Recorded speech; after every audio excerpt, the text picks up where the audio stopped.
Good morning, good morning, good morning. It's another drizzly morning and I'm loving it. We're just in the beginning of spring and I wanted to kind of chat about four? I think it's four, Pajama Chronicle number 4, maybe number 5, I think it's number 4. And I wanted to talk about thriving. And the reason I want to talk about thriving is, look at this. Isn't she amazing? Can you see her? Euryops. And she blooms those beautiful yellow daisy flowers. Can you see them? She is thriving. This loropetalum in front of her, which I'm going to show you right now, not so much. And part of what made me think about this is, as I was pruning this plant, it was as big as her. And I had to prune it all back because it got thrips. It was attacked by thrips, let's put it that way.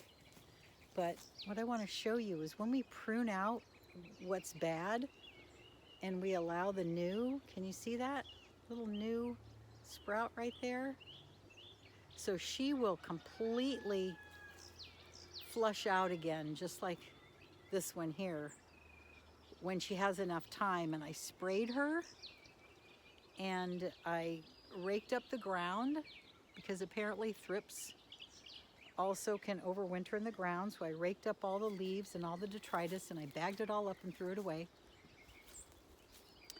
And I'm looking forward to her flushing out again and putting on her beautiful, thriving self.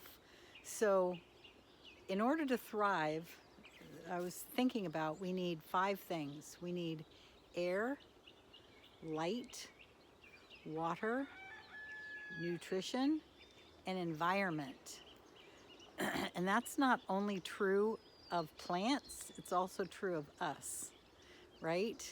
That in order for us to thrive, we need light, air, water, nutrition, and environment. So looking at that and understanding that this is what happens when something is thriving.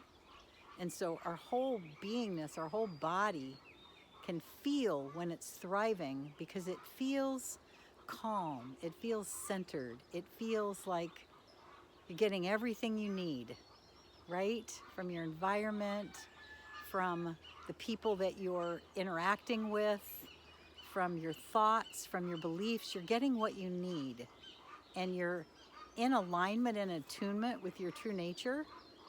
And so I love the metaphor of the plant thriving and the same as the human. The only caveat as a human being is that we have this. And this is what sometimes mucks things up with old belief patterns, old thought patterns, or even new thought patterns that are supporting an old way of being that isn't thriving, but it's comfortable. So that comfortable is where we'll sit until we're pushed by something like the loropetalum here, until we're pushed by outside or inside beliefs, thoughts, values, realities, and then we have to prune all that off. And here she is in complete alignment with herself and getting everything that she needs.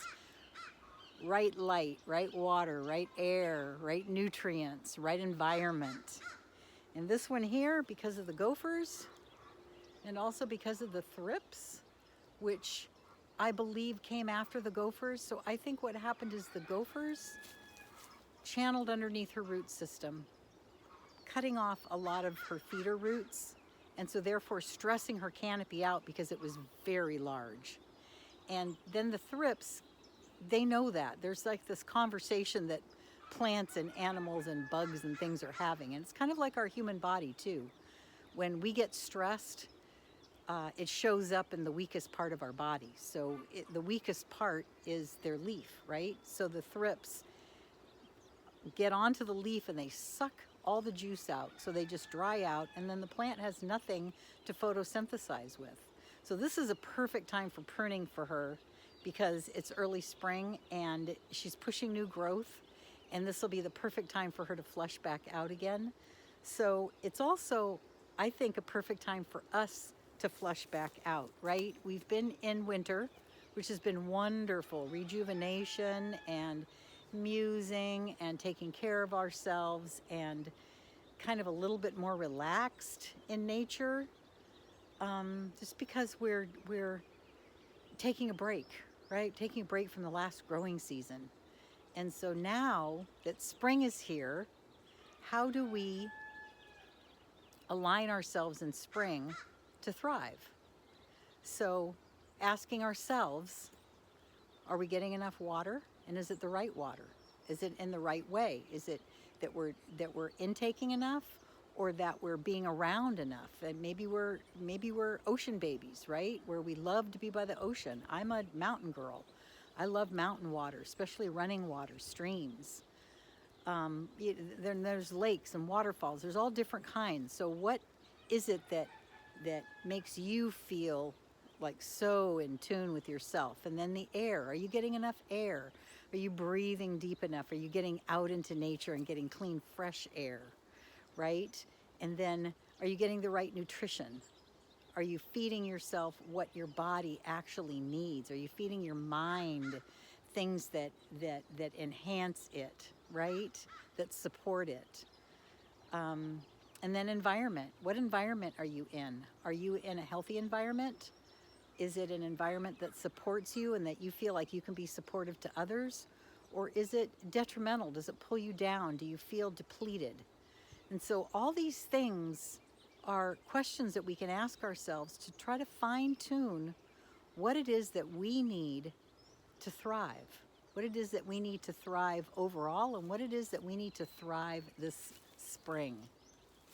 And the other wonderful thing about this idea is that when we understand ourselves, we understand what our needs are, then we can begin, raindrops, then we can begin to give ourselves those things more frequently and in bigger doses, so to speak.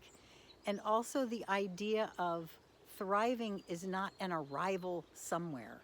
Thriving is we're moving towards it. We're constantly supporting the plant or the whatever. You can't just water it once and walk away. That's not enough, right? So we're on a journey with ourselves, and are we giving ourselves what we need to thrive? So that's kind of what I wanted to talk about, and I wanted to show you, wanted to show you the Laura Pedalum, who's coming back, and that means that she's going to be thriving soon herself and looking just like this over here, full glory. So what does it take for you to thrive in your life right now, moving into this spring season?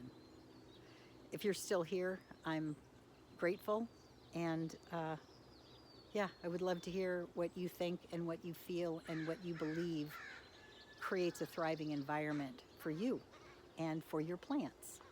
So let me know. Would love to hear. All right, good to see you. Thanks for stopping by. I'll see you next time. Bye-bye.